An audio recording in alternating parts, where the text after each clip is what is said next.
There's one truth that separates a good opening chapter from a legendary one, and what most writers miss is that this truth has very little to do with beautiful prose or a shocking first line. A first chapter's only job is to make 3 specific promises to your reader. Once you understand this, the pressure to be perfect vanishes and is replaced with a clear, achievable goal. So today, I'm going to show you exactly what those 3 promises are and how to build them into your opening pages. But for all of that to make sense, we first need to look at what you should not do, and that is to chase perfection.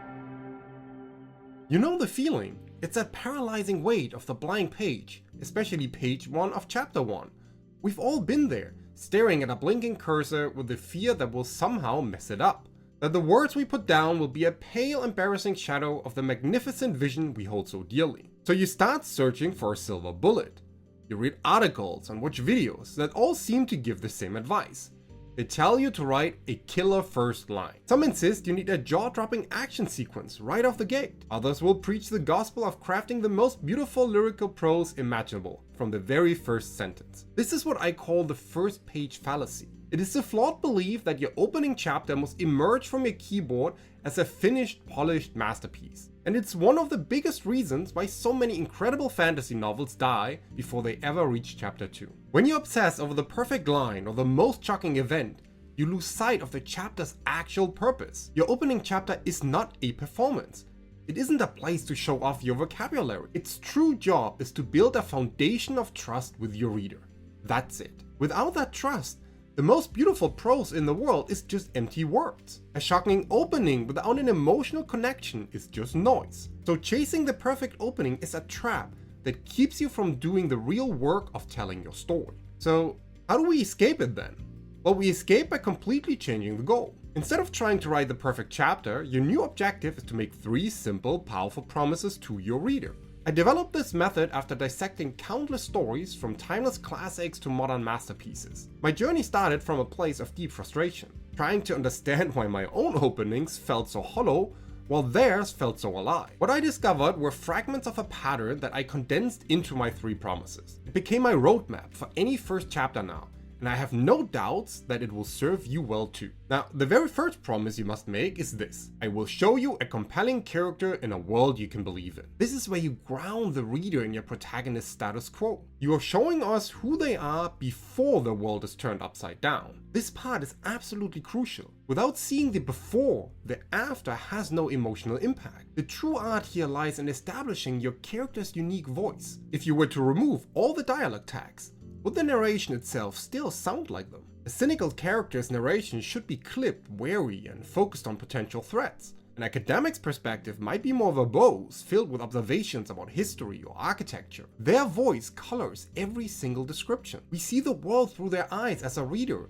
which means we only notice the details they would notice. A warrior, for example, walking into a tavern might scan the exits and assess the patrons for threats. A merchant, on the other hand, entering the same tavern might notice the quality of the ale, the price list, and the potential for new trade contacts. This first promise builds the emotional bedrock of your entire novel. You are establishing the person your reader will anchor themselves to for this entire journey. The second promise then follows directly from the first. I will give you a conflict worth caring about. Once we are grounded in your character's perspective, you must introduce a problem. This creates immediate tension and raises the stakes. Notice that the promise isn't to show the epic world-ending threat in chapter 1. You can if that's what your story needs, but it doesn't have to. The conflict here just needs to be compelling and immediate, a problem that matters deeply to the protagonist right now. Maybe it's a desperate negotiation to save their family farm, or a tense argument with a mentor that reveals a deep philosophical rift between them.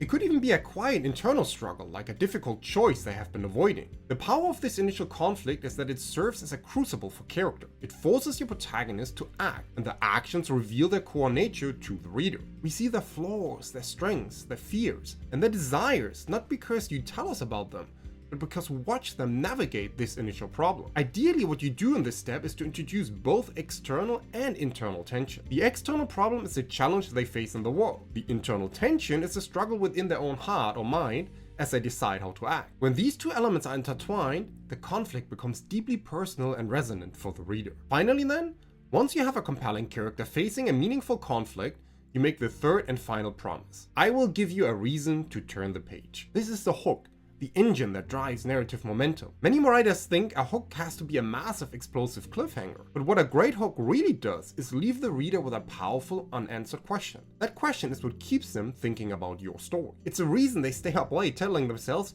just one more chapter. The hook is often a direct consequence of the choice the character makes in response to the chapter's conflict. And it can come in a variety of ways, from a sudden turn in the story, to a shocking discovery being made, to a mysterious stranger arriving with a cryptic message. Your chapter should end at a moment of maximum tension, right after that turn, leaving the reader with a question so compelling they have no choice but to find out the answer. But having said that, theory is one thing, seeing it in action is another. So to really make this concrete, let me break down a great fantasy opening that delivers on all three of these promises. Patrick Rothfuss's The Name of the Wind.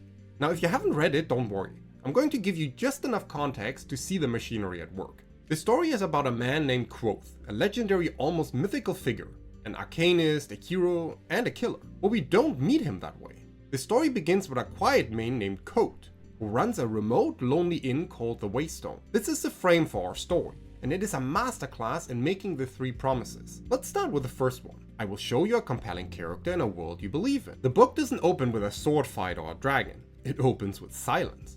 Rothfuss gives us an entire page describing 3 different kinds of silence in the Waystone Inn. It's a daring choice, but it's an incredibly powerful one. You can feel the quiet weight of that room. You feel the stillness of a place that has seen better days, run by a man who is waiting for something, or perhaps waiting for nothing at all. What this opening does so beautifully is establish character through atmosphere. The silence of the inn is the silence of Kote, the protagonist. It's a patient, heavy silence filled with things unsaid. This immediately tells us we are with a character who is more than he seems. The prose itself then becomes his voice. It's measured, precise, and carries a deep underlying melancholy. Every description is filtered through Kote's perspective. He notices the wood of the bar had been rubbed and polished by generations of elbows and the scratches from 1,000 mugs. This is a man who knows his trade, who lives in the details of his quiet life. He is grounded in this place, and so are we. And the world building is just as subtle. We learn about iron being a ward against demons, not through a lecture, but when Kote's apprentice, Bast, warns him about a spider he's tracking. It's a casual, natural piece of dialogue that makes the world feel real and lived in without ever breaking the narrative flow. By the end of the first few pages, we are completely invested in Kote and his quiet, lonely world. We believe in him, and we believe in the Waystone Inn. The promise 1 has been masterfully kept. Now, let's look at the second promise then. I will give you a conflict worth caring about. The quiet is broken when a traveler named Kada bursts into the inn. He's clearly terrified. He carries a dead creature on his cart, a black spider-like thing made of dark metal and stone. He calls them Skrael. And suddenly the quiet, melancholic world of the inn is invaded by the violence of the outside world. The external conflict is immediate and tangible. There are monsters on the road, killing people. This raises the stakes instantly.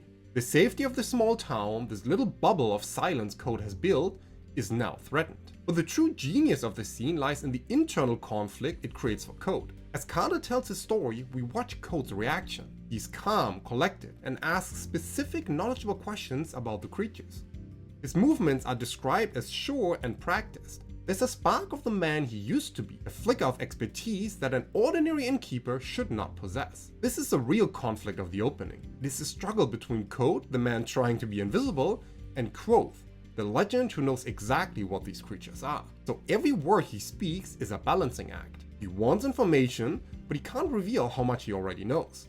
He wants to help, but doing so could shatter the peaceful facade he has so carefully constructed. We feel this tension in every single line. This is a conflict that matters deeply to the character, and because we are so firmly in his point of view, it matters deeply to us. We are not just watching a man react to monsters, an external problem.